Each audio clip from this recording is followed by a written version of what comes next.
Olá, eu sou a Vamp e trago a vocês a parte 2 da narrativa do nosso conto de terror, A Aliança da Noiva Cadáver.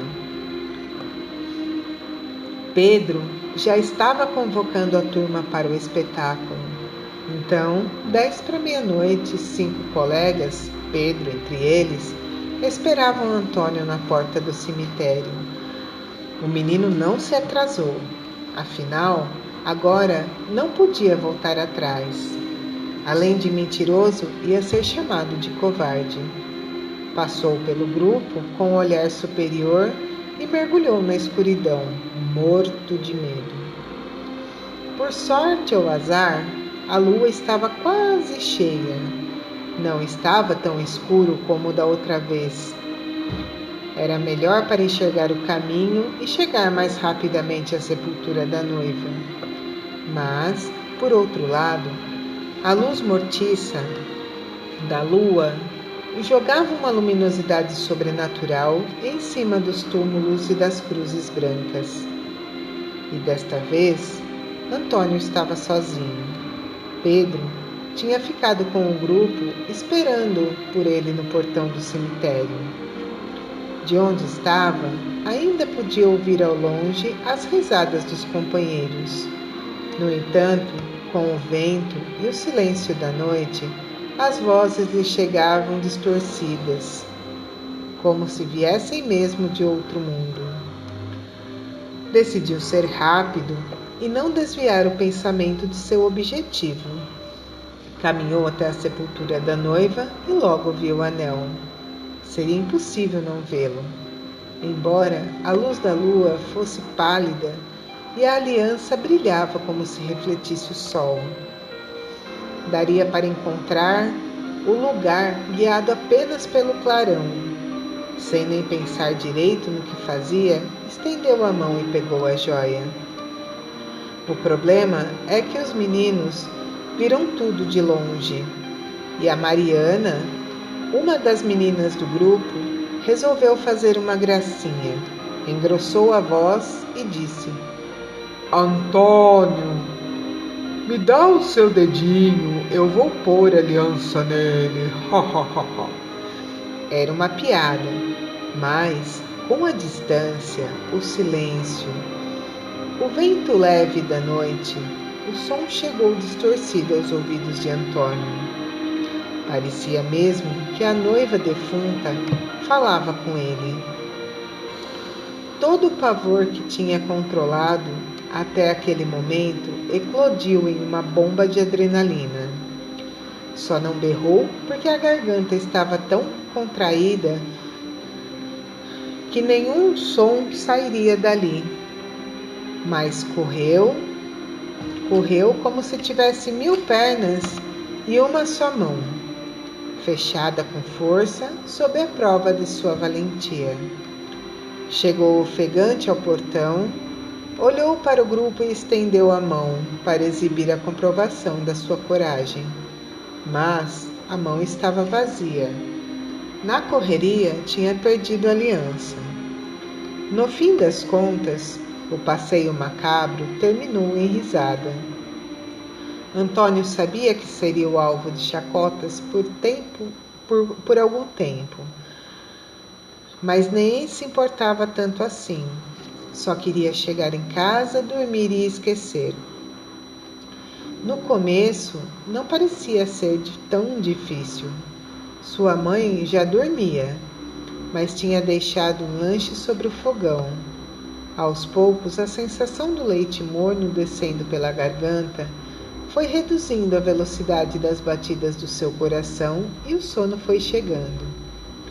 Teve a sensação de adormecer antes mesmo de botar a cabeça no travesseiro. Subitamente, acordou no meio da noite totalmente desperto. O quarto estava gelado, o que não era comum naquela época do ano. Não havia vento, a janela estava fechada. Ainda assim, a temperatura caía a cada minuto, a ponto de provocar calafrios. Então veio o medo. Veio concentrado, como se todo o pavor das aventuras das noites lhe chegasse de uma só vez. Sentiu-se observado e fechou os olhos com força. Sabia que o que veria se os abrisse. Tinha certeza. Era ela, a noiva. Podia sentir a sua presença, seus olhos vazios cravados nele, seu corpo imóvel em pé no quarto. E desta vez, não era uma brincadeira de Mariana, e era a voz da morta mesmo que fazia bem audível. Devolva minha aliança! Assim como chegou, a aparição partiu. No minuto seguinte, o quarto já recuperara sua temperatura e tudo parecia tão completamente normal que Antônio chegou a acreditar que tinha sonhado. Logo, seus olhos ficaram pesados e voltou a mergulhar no sono. Procurou Pedro logo de manhã e contou-lhe tudo. O amigo não levou a história a sério. Você deve ter sonhado. Do jeito que saiu apavorado do cemitério? Pode ser. Mas eu preferi encontrar logo o tal anel e devolver para a moça, né? Sabe como é. E Pedro riu. E por via das dúvidas, resolveu acompanhar o amigo até o cemitério. Afinal, a manhã estava linda, ensolarada. E eles não tinham mesmo nada de interessante para fazer. O problema é que a luz do sol ajudava. A aliança tinha desaparecido. Vasculharam tudo. Refizeram 10 vezes o caminho que Antônio percorreu na noite anterior e nada, nem sinal do anel. À noite, Antônio estava inquieto. Já tomou um chá de capim-cidreira para acalmar e foi para a cama. Assim como a noite anterior, dormiu rapidamente. Mas, também como na noite anterior, despertou antes da madrugada. O mesmo ar gelado em seu rosto, a mesma certeza de que havia uma presença em seu quarto, a mesma convicção de que era noiva e a mesma voz. Devolva a minha aliança! Na manhã seguinte, acordou exausto. Pedro notou o batimento do amigo. Aconteceu de novo, cara? Não é possível. E dessa vez não foi sonho, não. Foi a defunta mesmo. Os dois voltaram ao cemitério e novamente perderam o dia tentando encontrar a aliança. Impossível. Parecia que ela tinha sido tragada pela terra. A aparição retornou por mais 4 noites seguidas, sempre igual. Os mesmos olhos vazios, a mesma boca que não se mexia enquanto falava, as mesmas mãos caídas ao longo do corpo. Finalmente, na sexta-feira, a noiva disse: se você for até a minha cova amanhã à meia-noite e me pedir desculpas, prometo que não volto mais, mas vá sozinho. Desta vez, Antônio a viu desaparecer lentamente, enquanto o quarto retornava à sua temperatura habitual, e decidiu ir. Na noite seguinte, cumpriu o prometido. Dirigiu-se sozinho ao cemitério, enfrentando a escuridão e o pavor, e chegou ao local do encontro marcado. Raramente realmente pretendia pedir desculpas à noiva. Além disso, pensava em rezar também alguns Padre Nossos e Ave-Marias como garantia.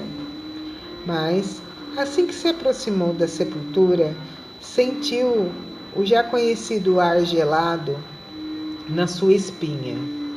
Mas teve coragem de olhar para trás. Sabia que ela estaria ali e que não o deixaria fugir.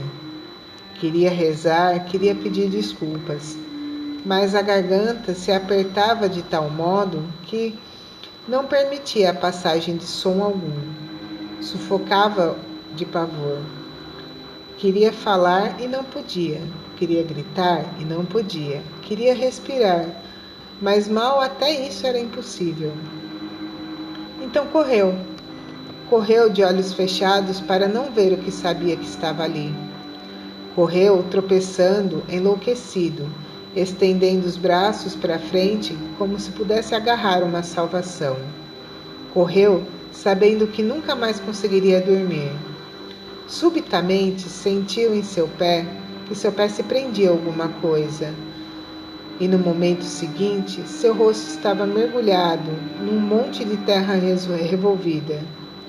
O cheiro da morte entrou profundamente em suas narinas. Queria se levantar, mas o pavor o imobilizava. Dobrou os joelhos, tentando ficar de gatinhas. Mas um puxão forte o derrubou novamente de bruço.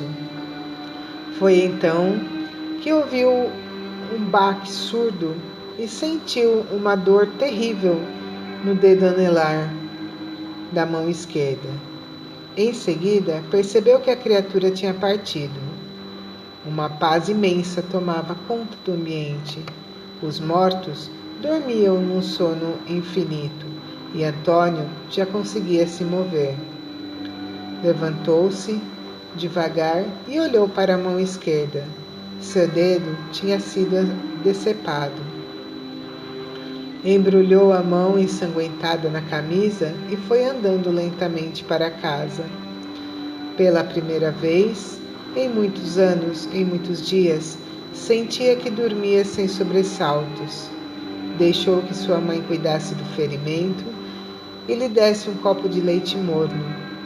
Foi para a cama e logo adormeceu exausto. No meio da noite, no entanto, seus olhos se abriam como se alguém tivesse ordenado que fosse assim. A mulher estava lá, parada à sua frente. No entanto, agora ela só sorria. Um sorriso vazio, isolado do resto do corpo, que permanecia inexpressivo. E desta vez, a mão esquerda não estava caída ao longo do corpo. Acenava para ele, como se desse um tchauzinho em uma câmera lenta. Antônio não pôde deixar de notar. O dedo esquerdo da noiva exibia uma reluzente aliança de ouro.